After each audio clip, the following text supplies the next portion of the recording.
South ఇండియాలోనే అతి తక్కువ ధరలకి రత్నాలనందించే ఏకైక సంస్థ 6JVR.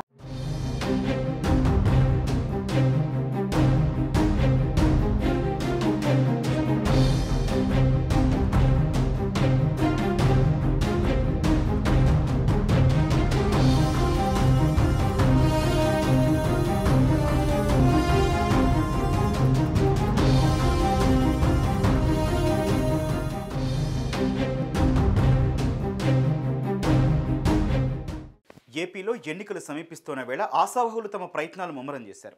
ఈ క్రమంలో పలువురు నేతలు జనసేన పార్టీలోకి వచ్చి చేరుతున్నారు. ఇది మంచి పరిణామమేనని ఆ పార్టీ అధినేత పవన్ కళ్యాణ్ భావిస్తున్నారు. అలాగే జనసేన పార్టీకి కొంత మొత్తాలను పార్టీ ఫండ్ కింద చెక్కుల రూపంలో విరాళాలు అందించారు. అయితే ఇక్కడ ట్విస్ట్ నెలకొంది. చెక్కులు ఇచ్చి సీట్లు కావాలని అడుగుతున్నారు. దీంతో పవన్ కళ్యాణ్ కీలక నిర్ణయం తీసుకున్నారు.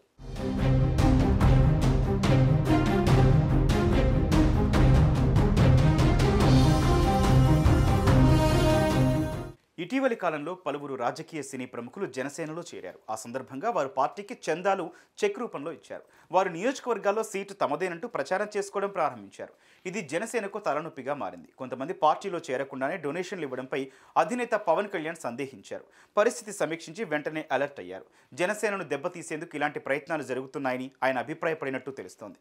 సీట్లు అడిగిన ప్రముఖుల చెక్కులను వెంటనే వెనక్కి పంపాలని పవన్ ఆదేశించినట్టు సమాచారం. పార్టీ కోసం కష్టపడి పనిచేసిన నేతలకి అవకాశం ఇస్తామని పవన్ చెబుతున్నారు.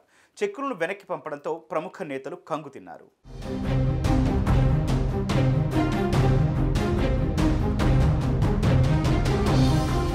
సదరు చెక్కులు ఇచ్చిన వారికి వెంటనే ఆయా చెక్కులు రిటర్న్ చేయాలని పార్టీ కీలక నేతలకు ఆయన సూచించారు. దీంతో వారు చెక్కులు ఇచ్చిన వారికి వాటిని పంపేసే ఏర్పాట్లు చేస్తున్నారు.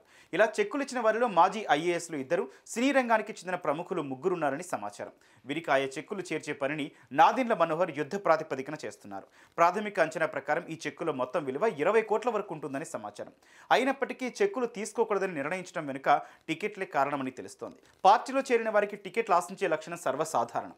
ఇటు వైసీపీ అయినా అటు టీడీపీ అయినా అసలు ఏ పార్టీ అయినా ఏదో ఒకటి ఆశించకుండా అయితే పనిచేయరు. కానీ జనసేనలో ఈ సిస్టమ్ లేదు. పార్టీ విధానాలు సిద్ధాంతాలు నమ్మి ప్రజలకు సేవ చేసే వారికి మాత్రమే పార్టీ పిలుపునిస్తోంది, కండువా కప్పుతోంది.